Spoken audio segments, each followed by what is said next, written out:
dipersembahkan oleh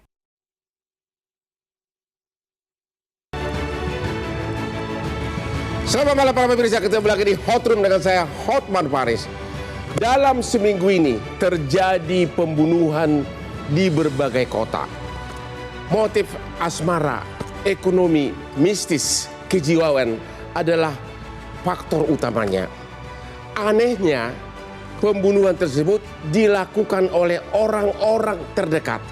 Bayangkan ada suami membunuh istrinya hanya karena mengigau di tempat tidur. Ada lagi seorang laki-laki yang membunuh selingkuhannya hanya karena wanita tersebut minta bayaran tambahan. Orang-orang yang terdekatlah yang menjadi pelaku utama belakangan ini. Bagaimana masyarakat menanggapi fenomena ini agar Anda terhindar dari kejadian seperti ini? Inilah Hot Room. Jangan ada lagi kasus pembunuhan.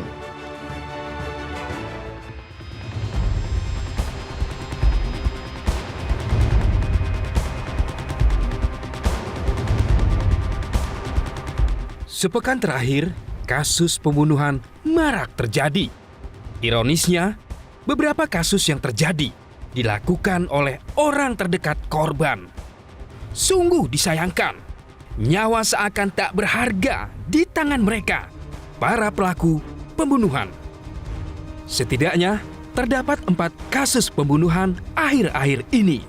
2 di antaranya kasus jenazah dalam koper yang terjadi di Bekasi dan Bali dengan waktu yang cenderung berdekatan. Lalu ada pula kasus pembunuhan yang dilakukan oleh seorang suami yang tega membunuh dan memutilasi istrinya sendiri dan juga menawarkan daging istrinya kepada warga sekitar. Dan yang terakhir adalah kasus dipicu rasa cemburu saat sang istri mengigau ketika tidur. Apakah memang motif ekonomi, asmara, hal-hal mistis hingga kesehatan mental selalu menjadi alasan pelaku untuk melakukan aksi pembunuhan? Sejauh mana emosi dapat mempengaruhi seseorang dapat bertindak sangat keji? Dan di mana ruang aman untuk seluruh masyarakat?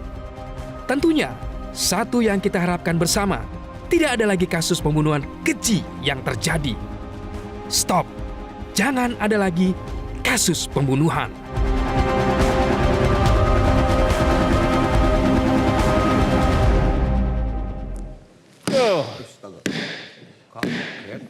Para pemirsa, saya harus membagi rahasia.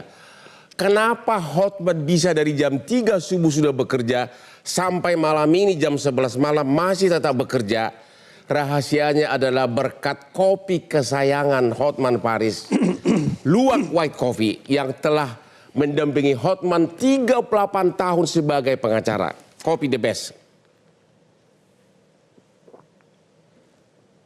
Nanti saya masih kuat kerja sampai jam 12 malam.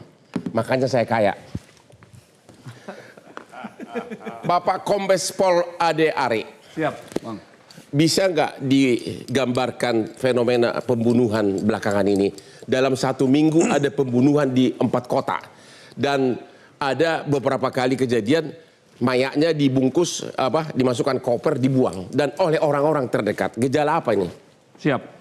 Salam presisi, Bang Hotman. Crime is shadow of civilization. Kejahatan itu akan ada selama peradaban itu ada. Ya. Kami dari pihak polisian dalam hal ini Polda Metro Jaya terus berupaya meningkatkan upaya-upaya kepolisian.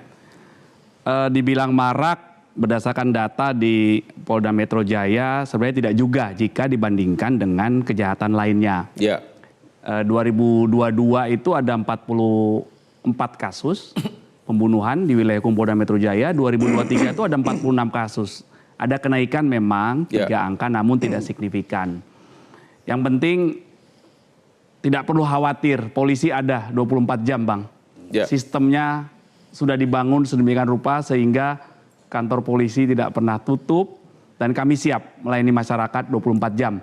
Babin Kamtibmas kami dengan stakeholders, 3 pilar, dengan beliau-beliau kiai di tingkat kelurahan, kecamatan itu bersama-sama, Bang. Ini peningkatan pembinaan akhlak. Tapi apa benar bahwa fenomena belakangan ini pelakunya adalah orang-orang terdekat atau korbannya? Betul, betul. Karena pembunuhan itu secara umum dan berdasarkan data di kami dikenal. Ya. Kalau tidak dikenal itu biasanya mengarah kepada pencurian dengan kekerasan, kejahatan jalanan di jalan, ya. Kalau pembunuhan itu pasti diawali dengan orang yang dikenal karena motifnya antara lain adalah ekonomi, kemudian sakit hati, ada juga yang asmara. Itu 3 besar yang mayoritas. Dan kenapa kasus pembunuhan hampir semuanya terbukti, terbongkar oleh kepolisian? Apa memang lebih gampang dari kasus kriminal lainnya? Ya, teorinya itu kan tidak ada kejahatan yang tidak meninggalkan jejak. Ya. Ya, oleh karena itu berkat dukungan juga dari masyarakat, ketua RT, ketua RW, rekan-rekan Babinsa, semuanya. Sehingga keutuhan dan keaslian TKP itu secara umum masih terjamin. Karena TKP adalah gudang barang bukti. TKP gudang barang bukti. Siap. Ya. Terus sehingga memudahkan penyidik untuk melakukan olah TKP di mana jejaknya barang bukti akan diangkat untuk kepentingan pembuktian. Bahkan jenazah atau mayat itu juga merupakan barang bukti dan ini merupakan barang bukti yang utama dalam kasus pembunuhan karena dari situ nanti akan bisa diambil, diangkat, dilakukan identifikasi secara saintifik. Tapi menurut analisa Bapak, kenapa ada orang sebodoh itu, dia bawa ceweknya ke kamar, dia bawa koper, dan kemudian dia keluar tanpa cewek, ternyata mayat pacarnya ini atau wanitanya sudah dalam koper. Apakah dia tidak sadar bahwa TV itu ada CCTV di hotel-hotel itu? Tidak sadar. Tidak sadar. Karena dia sedang dalam situasi yang sangat emosional. Emosional artinya sangat emosi atau sangat senang. Sehingga dia tidak sadar dan kecenderungan orang yang melakukan kejahatan, dia pasti berupaya menghilangkan jejak. Barang bukti, alat yang dia gunakan untuk melakukan kejahatan itu berusaha dihilangkan. Ketika dia melakukan kejahatan pembunuhan, maka mayat pun berusaha akan dia hilangkan. Tahap akhirnya adalah dia melarikan diri. Itu rata-rata yang dilakukan. Tapi sampai hari ini kepolisian belum pernah gagal ya mengungkap pembunuhan. Hampir semua kasus pembunuhan terbongkar ya? Terungkap. 95% terungkap. Di data Bravo kami, kepolisian. Pak Asep, ini gejala asmara, kejiwaan, terutama kejiwaan. Gimana analisa Anda? Kapan saatnya si pelaku dengan alasan kejiwaan bisa membebaskan diri dari kasus pembunuhan? Ya, kalau hukum kan bicara unsur, bukan bicara motif. Satu itu. Yang kedua dibuktikan unsur pembunuhan entah 338, 340 atau karena kelalaian. Hanya itu bermainnya di situ. Peduli amat apapun yang penting. Tapi pembunuhan kita harus apresiasi kepada kepolisian. Terungkap semua, ya. Bahkan yang terakhir kan menyangkut besar itu kan. Wah, tapi terungkap juga. Bahkan pembunuhan ini, Pak Hotman, pernah dalam jadi sejarah hukum justru menimbulkan lembaga hukum baru. Kita pernah menangkap perkara Sengkon Karta. Sengkon Karta itulah lahirnya peninjauan kembali. Tanpa Sengkon Karta tidak mungkin peninjauan kembali karena sudah inkrah. Nah, sekarang kenapa pembunuhan ini sering terjadi dan saya berani katakan sampai kapanpun tidak akan pernah berhenti pembunuhan itu. Karena apa? Di seluruh kitab suci itu ada ancaman pembunuhan, termasuk kitab KUH pidana habis dunia. Jadi selama orang tadi karena harta, tahta, wanita, Tokopedia, Sophia, Lajada tetap akan berlangsung. Ruang, uang, apalagi lobang. Berlian juga. Lobang gitu kan. Nah, itu kan kena, Bang. Dari segi hukum, kapan saatnya si pelaku ini atau pengacaranya mendalilkan, klien saya ini gila sehingga harus bebas? Hukum kan mengenal alasan penghapus, peringan, memperberat. Nah, biasanya kan penghapus. Orang mengatakan sakit jiwa lah, sakit segala macam. Polisi berhak nggak langsung begitu melihat ini orang gila, udah kasus penyidikan dihentikan? Aturannya sebenarnya yang menentukan semua dia boleh atau tidak hakim dengan putusannya. Nah, biasanya teman-teman dari Pak Ade ini, Pak Ade itu kan berkasnya dikirim. Soal dia gila atau sakit jiwa kayak abang, hakim yang menentukan. Kayak gua?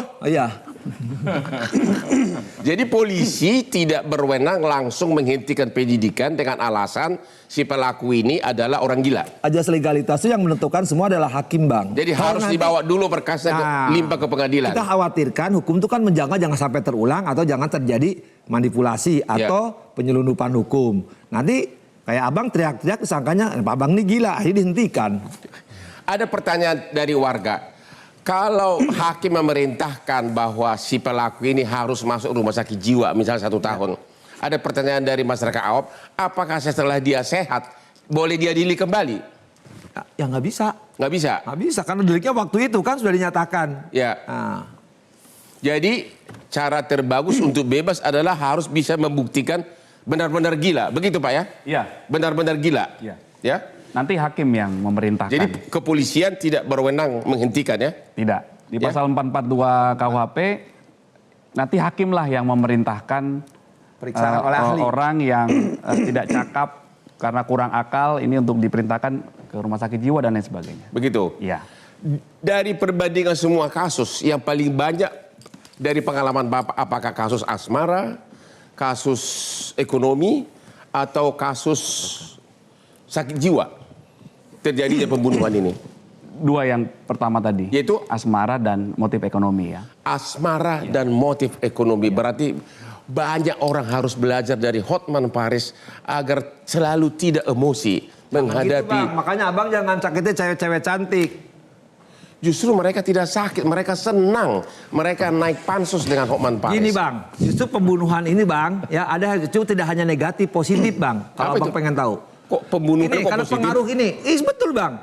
Tidak ada yang menciptakan sejarah hukum. Yang kedua lebih hebat lagi Bang. Apa tuh? Nih, pembunuhan itu kalau kaitan dengan Tuhan, dengan kaitan negara, orang bisa membunuh, membela agama, membela perjuangan bangsa. Nah abang kalau mau cepet-cepet ke Timur Tengah. Nanti kalau abang terbunuh, cepet masuk surga dan ketemu para bidadari. Analisa dari adik kelas saya. Ya. Ini walaupun dosen senior, ini adik kelas saya, dia nggak bisa bantah itu. Ya, oke. Jadi di Jakarta ada pembunuhan nggak belakangan ini? Atau memang belakangan ini ada di beberapa kota Pak yang Bapak tahu pembunuhan? Di wilayah hukum Polda Metro Jaya, kami sampaikan tadi di tahun 2022 itu ada 46 ya. Kemudian di tahun 2023 itu ada 49. Dan tahun berjalan 2024 ini ada 14 kasus. 14 kasus? Ya, pembunuhan.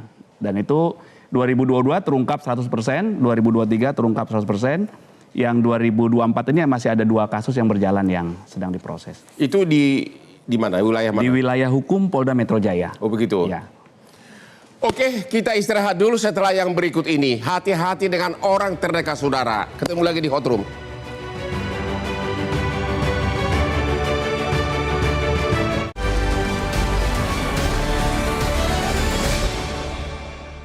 Dipersembahkan oleh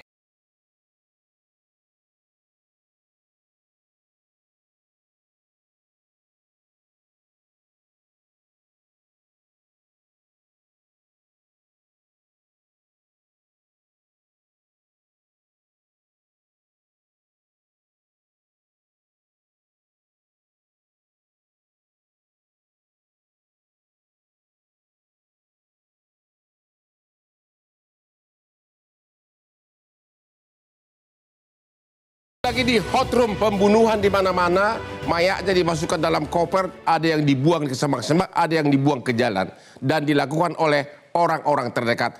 Bapak Reza Indragiri, ahli psikologi forensik. Ini saya sebagai laki-laki nih, saya melihat kasus ini, kenapa banyak kejadian laki-laki setelah selesai melakukan hubungan intim dengan selingkuhannya, pada saat si cewek minta duit tambahan atau minta sesuatu, kenapa laki-laki itu cenderung emosional? Sesudah melakukan hubungan intim, langsung melakukan pembunuhan. Gejala apa ini? Itu istilahnya post-coital dysphoria. Yaitu? Kalau di Indonesia kan secara sederhana adalah kebingungan akibat keguncangan hormonal akibat hubungan intim. Maksudnya saya belum nangkap nih. Baik. Jadi begini. Ketika seseorang melakukan hubungan intim, itu ada 2 hormon kesenangan yang melonjak sampai ke puncak. Sebelum ya? Sebelum. Oke, melonjak sampai ke puncak. Oke. Serotonin dan dopamin. Oke. Jadi kita bisa bayangkan ketika titik klimaks, maka serotonin dan dopamin itu berada di titik ketinggian. Apapun diminta dikasih. Ya ibaratnya begitulah. Oke. Tapi sesaat setelah mencapai titik klimaks, serotonin dan dopamin itu drop sedemikian jauh. Ya. Nah, ini kita bisa analogikan tentang orang yang mengidap diabetes. Ya. Gula darah yang sekonyong-konyong anjlok, Ya. mengakibatkan rusaknya mood, rusaknya suasana hati. Ya. Alhasil, pasca hubungan intim memang ada kerawanan. Karena suasana hati menjadi sangat sensitif, maka provokasi sedikit saja, kata-kata yang tidak pantas, hinaan, permintaan uang, atau hal yang lain yang sifatnya bisa mengganggu perasaan, akan bisa memicu atau memantik perilaku kekerasan. Ini yang sekali lagi diistilahkan sebagai postcoital dysphoria. Kebingungan, akibat apa? Akibat keguncangan hormon yang berlangsung seketika pasca orang melakukan hubungan intim. Jadi nasihat Anda kepada para wanita gimana? Jadi benar, yang namanya foreplay dan afterplay, jaga mood, jaga mulut, Ya. jaga suasana batin, jaga perkataan. Ya. Baik sebelum maupun setelah. Ya. Untuk menghindari adanya guncangan-guncangan hormonal yang kemudian bisa memantik perilaku kekerasan. Begitu. Ya. Aduh, gue pusing deh. Gimana nih Pak Marsudi dari segi agama?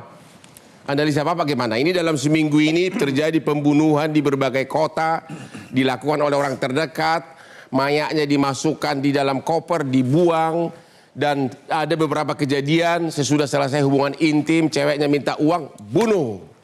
Bahkan ada suami, ada yang dimutilasi, dagingnya ditawar-tawarkan kepada tetangga, ada suami begitu dengar istrinya mengigau langsung dibunuh. Ini gejala apa Pak? Gejala keagamaan apa nih? Bahwa pada dasarnya seluruh agama melarang untuk pembunuhan. Ya.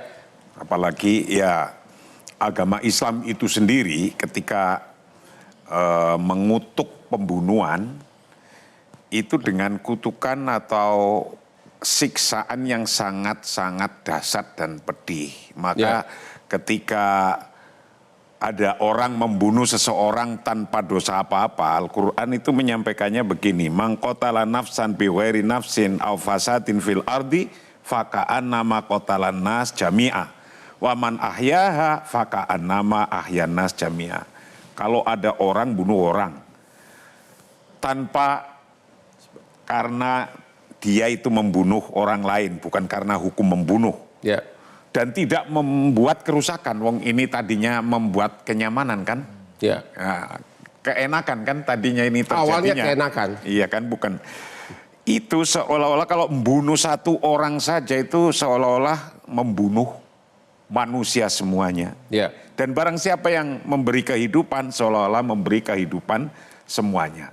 Ya. Nah, ancamannya ketika mereka melakukan pembunuhan, wa may yaqtul mu'minan muta'ammidan fajazauhu jahannam. Kalau ada orang membunuh orang, itu balasannya adalah neraka jahanam. Itu artinya yang sudah sangat pedih. Ya. Ajaran ini sesungguhnya para kiai sudah menyampaikan lah. Ya. Kalau tentang kita. Tapi mungkin juga di antara mereka ada yang belum paham. Ya. Tapi kalau menurut kenyataan yang selalu ada, bahwa ketika orang sudah memuncak, apa saja yang terlalu memuncak, berarti memuncak apanya? Hawa nafsu. Ya. Hawa nafsu yang tidak terkontrol maka akan bisa melakukan kejadian yang di luar kontrolnya. Ya. Faktanya ketika dia setelah melakukan, kembali lagi pikirannya, Normal. terkontrol lagi. Ya. Ketika sudah terkontrol, kemudian dia akan sadar, oh ini aku melakukan kesalahan. Ketika melakukan kesalahan kan nggak mau juga di ujug-ujug disalahkan, pasti akan mencari jalan untuk keluarnya. Kalau bisa-bisa jangan sampai ketahuan. Maka akhirnya ada yang dicincang, ada yang masukin di koper, ada yang dibuang di mana. Tapi sesungguhnya itu adalah hawa nafsu atau emosi yang memuncak. Dari segi agama, kalau karena memang karena masalah mental, kejiwaan, itu dimaafkan nggak dari segi agama? Dia membunuh gara-gara mentalnya terganggu, kejiwaannya terganggu. Ya, kalau memang ada hukumnya yang jelas sekali dalam konteks agama. Ya. Kalau dia sengaja membunuh, maka hukumnya hukum kisos. Apa itu kisos? Kalau membunuh, balasannya adalah dibunuh. Dibunuh. Okay. Tapi kalau keluarganya yang dibunuh memberi ampunan, itu maka bisa diganti dengan dam atau denda. Dendanya itu 100 ekor onta. Ya. Nah itu kalau membunuh dengan sengaja. Lah lalu bagaimana di dalam perang nih? Perang saja itu ada etika perang. Ya. Tidak boleh misalnya anak-anak tidak ikut perang dibunuh, nggak boleh. Ya. Tidak boleh nenek-nenek atau orang sudah tua nggak ikut perang kemudian dibunuh, nggak boleh. Tidak boleh perempuan nggak ikut perang dibunuh, nggak boleh. Yang tadi gimana? Yang soal pelaku. Apalagi ya ini jiwa. ya yang sama ini di dalam perang, padahal dia musuh, ketembak itu mati. Ya. Itu pun tidak boleh dicincang-cincang. Ya. Ini agama itu mengatur sampai ke situ.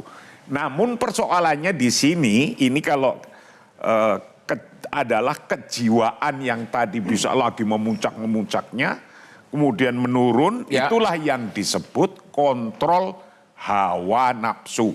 Maka Rasulullah pun menyampaikan kalau senang, ya janganlah 100% senangnya. Kalau lagi nggak senang, ya jangan sampai 100% decline-nya. Maka ketika memuji orang ya jangan terlalu 100% memuji, atau ketika mencaci orang juga jangan 100% mencaci maki. Itulah kontrol hawa nafsu. Kontrol hawa nafsu. Yang tadi kalau orang gila membunuh itu dari segi agama dimaafkan nggak? Ya, namanya saja gila. Wong gila itu kewajiban aja puasa, sholat juga nggak kena wong gila. Nah persoalannya yang pura-pura gila atau digilakan oleh lawyernya. Nah ini. Jadi gua udah istirahat dulu deh, ini udah cari gara-gara nih. Dia mulai lagi di hot room.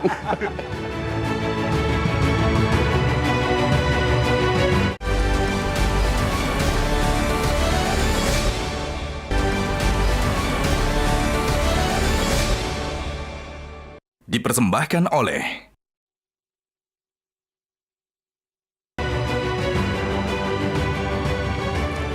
Kita lagi di hot room. Para pemirsa, sudah terlalu banyak para relasi bertanya kepada Hotman, apa sih rahasianya, Man? Kenapa kau staminanya begitu menyala-nyala sampai tengah malam?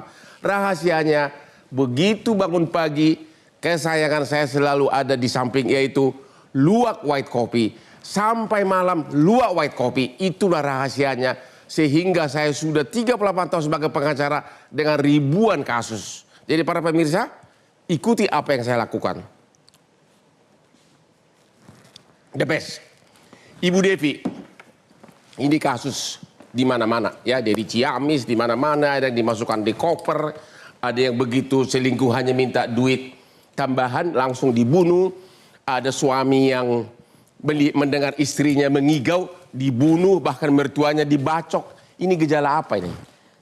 Izin Bang, kita perlu sadar sebenarnya pembunuh massal utama gitu yang selama ini tidak terungkap, disebut silent killer atau apa namanya bahaya laten, itu sebenarnya memang terjadi di rumah.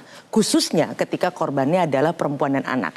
Memang tidak semuanya kemudian berakhir pada kematian. Ya. 1 dari 3 perempuan di dunia risetnya adalah pasti pernah mengalami yang namanya kekerasan. Ya. Nah, artinya bahkan data di Indonesia menunjukkan selama 12 tahun 2019 misalnya mundur ke belakang itu terjadi peningkatan 700 hampir 800% kejadian kekerasan terhadap perempuan dan anak. Lagi-lagi tidak semuanya meninggal. Oleh siapa? Oleh laki-laki atau pasangan ataupun keluarga yang rata-rata mohon maaf jenis kelaminnya adalah laki-laki. Yang paling unik adalah seluruh dunia datanya, artinya bukan hanya Indonesia. Indonesia nggak sendirian, sejak pandemi memang terjadi peningkatan yang luar biasa. Ditambah ketika laki-laki itu berasal dari tradisi timur di mana laki-laki biasanya wajib menjadi yang paling hebat, membiayai keluarga dan sebagainya. Ketika pandemi menyerbu dunia dan mereka harus kehilangan pekerjaan, terisolasi dan stres, akhirnya lagi-lagi perempuan dan anak menjadi korban dari penyaluran stres, ketidaknyamanan dan sebagainya. Tapi ini bukan hanya di Indonesia. Jadi penyaluran stres. Salah satu. Nah, artinya kita dari kejadian-kejadian ini harusnya menjadi alarm. Ketika angkanya segitu sebenarnya itu tidak merepresentasikan semuanya. Kenapa? Karena rata-rata satu, perempuan sangat tergantung pada laki-laki. Kedua, malu. Ini aib. Yang namanya aib kan tidak boleh diungkapkan. Padahal perempuan dalam kondisi yang sangat terpojok dan tersiksa. Ketiga, cara pandang bahwa perempuan ditambah anak itu biasanya dianggap beban dalam keluarga. Sehingga kalau bisa segera disingkirkan, entah itu dalam bentuk kekerasan tanda kutip, ataupun bentuk-bentuk lain, pernikahan dini, bagaimana cara keluar rumah atau mendapatkan mahar. Tapi setuju nggak korbannya itu banyakkan perempuan? Kalau aksi oleh orang terdekat itu memang banyak perempuan. Tapi kasus pembunuhan secara terbesar, kriminolog mungkin bisa menyampaikan datanya tetap laki-laki. Tapi artinya kan kejahatan itu ada dua. Ada yang di dalam rumah, ada yang di luar rumah. Kalau bicara di dalam rumah dengan pasangan atau orang terdekat, ayah, pasangan ataupun misalnya adik laki-laki, itu korbannya biasanya perempuan dan anak perempuan. Kalau gitu kita lihat dulu tayangan berikut ini. Sebelah kiri, oh ya ini dia nih. Ya, kekerasan pada perempuan, ya. Di tempat kerja, ya 1,7%, lainnya 21%, di sekolah 6,5%, rumah tangga itu dia tuh. Kekerasan terhadap perempuan paling banyak di rumah tangga, di fasilitas umum, lembaga pendidikan. Jadi 60% korban perempuan itu justru terjadi di rumah tangga, ya. Gimana nih, Pak Indra, setuju nggak nih, Pak Reza? Kita bisa beradu data sebetulnya. Kalau data yang saya pakai adalah perbandingan suami dibandingkan dengan istri menjadi korban KDRT.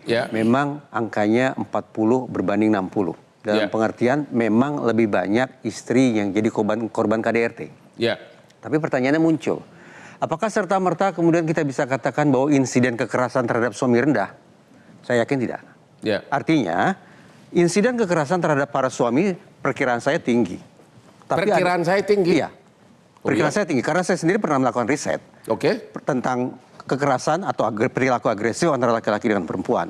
Cuma perbedaannya adalah kalau mengacu pada riset saya, perempuan melakukan kekerasan dalam bentuk apa? Verbal.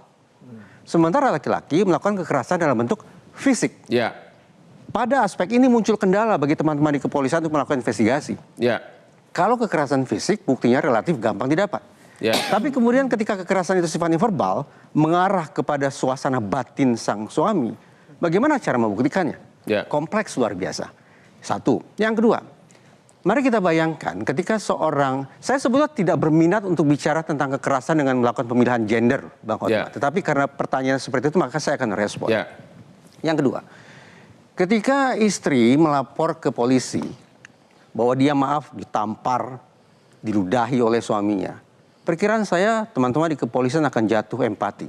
Tapi ketika seorang suami datang ke kantor polisi dengan mengatakan bahwa dia ditampar dan dicaci maki, boleh jadi personil akan tertawa. Karena menganggap mustahil laki-laki takluk di hadapan wanita. Itu persoalan yang kedua. Persoalan yang ketiga, kalau ada laki-laki dalam kurung suami menjadi korban kekerasan dari pasangannya, perempuan, mau datang kemana? Datang ke kantor polisi yang tercantum di pintunya apa? Unit Perlindungan Perempuan dan Anak. Perempuan laki nggak ada.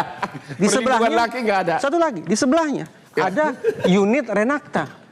Remaja, anak dan wanita. Alhasil, kalau saya kaum Adam dihajar habis-habisan oleh istri saya mau mengadu ke kantor yang sebelah mana? Paling tidak, 3 hal ini menjadi kendala mengapa kemudian angka laki-laki jadi korban kekerasan di rumah tangga rendah. Bukan karena insidennya sedikit, tapi karena terkendala untuk melapor dan mencari kemana gitu. Dan tidak tahu mencari kemana. Pak Kombes, memang unit perlindungan perempuan. Polisi mungkin nanti. Nomenklaturnya tidak wanita, termasuk unit pria. Perlindungan suami di mana, Pak? Kalau suami dianiaya oleh istri, lapor kemana, Pak? Setiap masyarakat ya yang membuat laporan kepada pihak kepolisian itu akan dilayani. Ya. Tanpa melihat gender, latar belakang, status sosial dan lain sebagainya. Yang jelas peristiwanya itu kami tampung, kami dengar, kami respon dan kami tindak lanjuti dengan upaya-upaya kepolisian yang pada hakikatnya adalah memberikan perlindungan kepada manusia. Tapi persentase suami yang dianiaya oleh istri berapa banyak, Pak? Perkiraan saya tidak ada datanya. Kayaknya belum pernah ada kelihatannya. Sejauh ini selama pengalaman kami berdinas ya belum pernah kami menangani langsung. Yeah. Kami alami di Polda Metro Jaya, kami dinas di Polres Jakarta Selatan, di Direktorat Reskrim belum pernah ya. Nah, belum pernah ya. Belum berarti pernah apa ada yang saya laporan. katakan tadi, Ya. apakah laporan nol itu bisa dikemanai insiden nol? Tidak. Ya. Perkiraan saya laporannya memang akan selalu rendah. Tapi insidennya tinggi. Tinggal lagi dicek kekerasan bentuk apakah gerangan yang diterima oleh para suami. Ya. Perkiraan saya, mengacu pada riset saya dan sekian banyak riset lainnya, boleh jadi para lelaki ini menjadi korban kekerasan yang sifatnya verbal atau psikis dari istrinya. Begitu. Karena Babin Kamtipmas, teman-teman kami, polisi di tingkat desa, di tingkat kelurahan, tentunya sinergi bersama rekan-rekan Babinsa, kemudian Pak Lurah, Pak Desa, itu mereka punya tugas, Babin Kamtipmas itu punya tugas sebagai problem solver. Oh begitu. Iya, jadi ketika ada permasalahan-permasalahan yang diterima informasinya oleh Babin Kamtipmas, itu dapat diselesaikan bersama-sama dengan dukungan masyarakat. Saya ada satu kasus dan jujur saya mengatakan terima kasih kepada Bapak Kapolda Metro karena sesudah saya lapor ke dia, ini kejadian di Depok. Pada saat si suami menganiaya menjambak rambut istrinya sambil dipukulin, si istrinya itu sambil meronta-ronta meremas, alat kelamin dari suami, tapi pakai celana. Ya, meremas begitu. Pokoknya diremas-remas gitu kan. Terus akhirnya si istri melaporin suami, tapi suaminya ini pintar. Dia duluan melaporkan istrinya dengan alasan punya dia jadi rusak gara-gara alat kelaminnya rusak gara-gara diremas oleh si istri. Ya, akhirnya waktu itu saya bikin video, saya kirimkan ke Kapolda. Bapak Kapolda Metro, coba nih Pak, kalau si suami pakai celana dalam, diremas-remas pun nggak akan rusak. Ya, ternyata si suami itu ada penyakit turun berok. Dan akhirnya Kapolda waktu itu gerak cepat, si istrinya di SP3 kan, dan si suami sekarang kalau nggak salah sudah diadili atau apa itu, mungkin kasus di Depok itu. Itulah salah satu contoh. Ya. Kalau diremas-remas mending Bang. Kenapa? Ada yang disilet kan? Apa? Ya tapi yang paling seru itu yang diremas-remas begitu loh. Ya, diremas-remas kan biasanya malah nafsu. Kita istirahat dulu.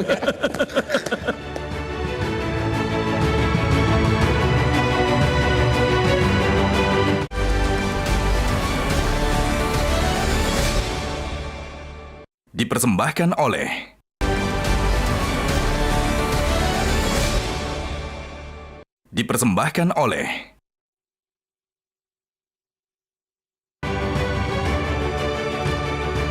Ketemu lagi di Hot Room. Dalam seminggu ini pelaku pembunuhan pada umumnya adalah orang terdekat. Pacar atau suami. Ibu Devi, bagaimana mengantisipasi masyarakat agar bisa mengantisipasi orang terdekatnya? Apa yang harus dilakukan? Ya, pertama memang negara sebenarnya sudah punya saluran-saluran yang harus disosialisasikan. Karena artinya salurannya ada tapi masyarakat nggak tahu, itu menjadi tantangan. Yang kedua, program-program aktivasi seperti Babin Kamtipmas, lalu sekarang ada polisi RW, yang memang pendekatannya adalah lem sosial, itu penting. Karena di era yang serba digital ini sebenarnya manusia justru semakin terisolasi. Kelihatannya saja tersambung, padahal sebenarnya terputus dari konektivitas sosial. Karena yang paling berat adalah siapapun korbannya, mau laki-laki atau perempuan, kepercayaan dirinya. Ketika ada orang-orang di luar sana yang memperlihatkan kehangatan, keramahan, sehingga paling tidak dia memberikan sinyal bahwa ada masalah, maka pendekatan arif yang menjadi DNA masyarakat kita, yaitu apa? Guyup, diobrolin dan sebagainya, itu menjadi salah satu solusi nyata sehingga tidak semuanya harus berakhir di meja Jadi hukum. suami atau istri harus aktif berkomunikasi dengan pasangannya, begitu? Bukan pasangannya, tapi pimpinan tertinggi, karena karakter sosial kita harus ada leader-leader pemimpin yang kemudian secara serius menyampaikan sinyal pada masyarakat bahwa kalau ada apa-apa Anda ngomong sama saya. Karena masyarakat Indonesia cenderungnya menjaga harmoni, sehingga kalau ada kejadian yang tidak baik bisa jadi mereka diam. Karena mereka takut dianggap sebagai orang yang mencampuri urusan orang lain, padahal kondisi di tempat itu sudah berbahaya. Terima kasih Pak Reza. Kalau dalam rumah tangga sendiri, bagaimana mengantisipasi sehingga jangan ada lagi korban suami membunuh istrinya? Pertanyaannya, kita berbicara tentang pencegahan KDRT atau pencegahan suami bunuh istri? Pencegahan terjadi pembunuhan seperti yang terjadi dalam beberapa hari ini. Itu pertanyaan yang bagus, tapi saya pikir sekaligus klise. Bahkan utopia, karena saya tidak membayangkan bahwa kemudian kita akan serta-merta atau bisa dipastikan akan menghentikan kasus KDRT termasuk pembunuhan di dalam lingkup keluarga. Jadi saya mengatakan pertanyaan itu tidak bisa dijawab. Tidak bisa dijawab. Karena tidak akan ada sebuah solusi yang bisa memastikan berhentinya kasus kekerasan termasuk pembunuhan dalam lingkup keluarga. Tapi apa yang terjadi hanya gara-gara uang sedikit, seorang wanita selingkuhan minta uang tambahan dari pacar, hanya gara-gara uang sedikit harus dibunuh, dipotong-potong, dimasukkan ke koper. Itu kejiwaan atau enggak sih? Kita punya dua asumsi. Apakah pelaku kejahatan, dalam konteks ini pelaku pembunuhan, adalah orang yang waras? Kalau dia waras, maka memang relevan berbincang tentang motif ekonomi, motif emosional, motif instrumental. Tapi kalau ternyata pelaku adalah orang tidak waras, praktis kita tidak perlu perbincangkan tentang motif, penjelasan, dan latar belakang. Seperti itu. Itu satu. Yang kedua, agar kita tidak salah kaprah, jangan menganggap bahwa serta-merta klaim gangguan jiwa akan membuat pelaku kejahatan lolos dari pidana. Karena ada juga levelnya. Kita bicara gangguan jiwa jenis mana gerangan yang akan mendapatkan layanan pasal 44 ayat 1. Yang juga harus diwaspadai adalah kemungkinan orang berpura-pura punya gangguan jiwa. Alias malingering. Tapi mudah-mudahan lah teman-teman di kepolisian memiliki kemampuan untuk mendeteksi mana yang betul-betul sakit dan mana yang pura-pura sakit. Terima kasih. Pak Asep, apakah sanksi pidana perlu diperberat mencegah terjadinya pembunuhan dalam keluarga? Makanya kan ancaman pidana pembunuhan itu kan sampai mati. Itu salah satunya kan efek jerak. Makanya saya menghimbau teman-teman, kasus pembunuhan kalau dia pelakunya karena salah satu unsur menghilangkan nyawa orang lain, ya perlu hukumannya maksimal. Selama hukuman terhadap pembunuh hukumannya ringan, selama itu akan diulang. Terima kasih. Pak Kombes Pol, rata-rata pembunuhan dalam rumah tangga itu rata-rata dihukum apa? Pembunuhan biasa atau berencana? Pembunuhan biasa atau berencana tergantung fakta hukum. Tergantung fakta hukum dan alat bukti yang dikumpulkan, yang nanti akan diuji lagi di persidangan. Yang perlu kami tegaskan adalah Bapak Kapolda Metro Jaya berkomitmen untuk memberikan perlindungan terbaik. Beliau sangat marah ketika ada respon yang tidak cepat dari jajaran di Polda Metro Jaya. Jadi bahkan Bapak Kapolda Metro Jaya juga membuka hotline pribadi, bisa menghubungi Bapak Kapolda walaupun sudah ada 110. Ini banyak yang belum tahu juga, Bang. 110 itu gratis. 110? Itu gratis. Bukan 911 itu di sana. Di Indonesia 110 ini kami sosialisasikan terus. Itu untuk apa tuh? Itu menghubungi polisi 24 jam. Ya. Abang lagi di Depok, yang angkat Polres Depok. Abang lagi di Bogor, yang angkat Polres Bogor. Jadi 111? 110. Itu 110 ya, gratis. Masyarakat yang butuh. Jadi gratis. 911 nggak ada lagi? 911 di memang tidak pernah. United States ya. Ya. Oke. Kami ada 24 jam. 24 jam patroli, sambang, door to door system, imbauan. Jadi kalau putar handphone itu pakai apa? 021 atau langsung 110. Nggak usah area code. Tidak, langsung 110. Ini masyarakat itu untuk seluruh Indonesia atau hanya DKI? Seluruh Indonesia. Seluruh Indonesia. 110. Tapi ada satu lagi yang mau saya ke Bapak. Iya, Bang. Bisa nggak cerita kasus pembunuhan yang sangat menarik yang ada di wilayah Polda Metro Jaya yang terungkap dan yang benar-benar kasus ini sangat menarik gitu loh. Ada contoh kasus nggak? Ya, yang mutilasi juga pernah terjadi. Ya, itu mutilasi, kemudian yang karena mistis, ya ada dapat bisikan gaib, itu juga pernah ditangani oleh Polda Metro Jaya. Kemudian yang akhirnya juga pelakunya dinyatakan mengalami gangguan mental kejiwaan juga pernah. Jadi itu sangat menarik tentunya ya bagi penyidik yang berhadapan langsung, yang ternyata setelah ketemu dengan orang tuanya tersangka, yang setelah ketemu dengan keluarganya tersangka, keluarganya bilang, keluarga saya ini baik-baik loh Pak, kami nggak menyangka, ya kami pun nggak menyangka ketika berhadapan, tetapi pada faktanya perbuatan itu terjadi dan ini harus diproses. Rata-rata kasus pembunuhan itu faktor utama terbongkar dari apa? Bukti apa? Tentunya jejak ya, tidak ada kejahatan yang tidak meninggalkan jejak, tidak ada. Ada yang bilang mencari pencuri motor lebih susah dari mencari pembunuh, benar nggak tuh? Betul, karena jejaknya hampir tidak ada. Pencuri motor nggak ada? Iya, kami sampaikan kalau pembunuhan itu jejaknya banyak. Begitu. Ketika dilakukan kolaborasi interprofesi dalam proses penyidikan, scientific crime investigation, itu bisa diangkat semua. Jejak sidik jari, DNA, rambut, itu dilakukan pemeriksaan secara laboratoris untuk diangkat menjadi barang bukti dan menjadi alat bukti untuk melengkapi puzzle-puzzle peristiwa yang sedang dibuktikan. Begitu. Ya. Kalau khusus kasus Brigadir RAT di Mampang, betul-betul akhirnya case close sebagai bunuh diri atau sebagaimana perkataan Pak Kapolri ada kemungkinan untuk diinvestigasi kembali? Fakta, kami melakukan penyelidikan atau penyidikan itu berdasarkan dari peristiwa yang ditemukan. Peristiwa yang ditemukan. Ketika ditemukan seorang laki-laki meninggal, maka didalami, dilakukan penyelidikan. Penyelidikan adalah serangkaian proses untuk menentukan apakah peristiwa yang ditemukan itu merupakan peristiwa pidana apa bukan. Pertanyaan jawabannya gimana? Bunuh diri atau dibunuh? Bunuh diri. Bunuh diri? Ya. Kemarin sudah dirilis sama Polres Jaksel, berdampingan dengan ahli laboratorium forensik untuk pemeriksaan digital, kemudian CCTV dinyatakan asli, original, kemudian tidak dilakukan otopsi karena permintaan dari keluarga. Ya. Oke. Untuk mendalami penyebab kematian, maka itulah fakta yang sudah disampaikan Polres Jaksel itu. Terima kasih. Ya. Pak Bersudi, jadi dari segi agama bagaimana nasihat Bapak untuk mencegah terjadinya pembunuhan oleh orang terdekat, khususnya suami terhadap istri? Bahwa orang semuanya harus ada ruangan. Ya. Ruangan untuk jangan dipenuhi dengan husnudzon terus. Ya.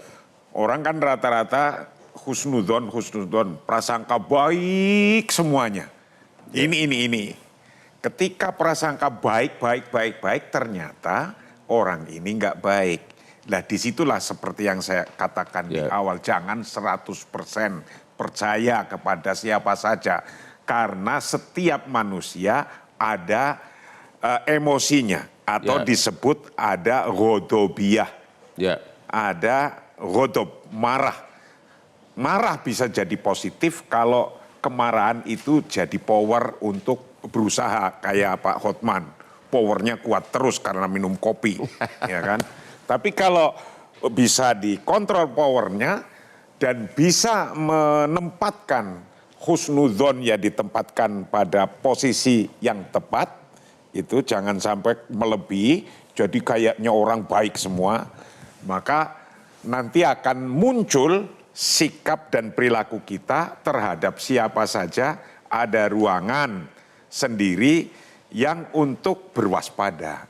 Walaupun itu sekeluarga. Walaupun sekeluarga. Karena terjadi yang sekeluarga juga. Terima kasih. Pemirsa, demikianlah akhir dari diskusi kita malam ini. Komunikasi dan waspada sangat penting walaupun itu dengan orang terdekat. Jangan lupa menonton Metro TV setiap hari Rabu jam 9 malam hanya di Metro TV. Karena disinilah yang paling hot dengan hostnya yang sangat hot. Selamat malam, silakan Pak ke depan Pak.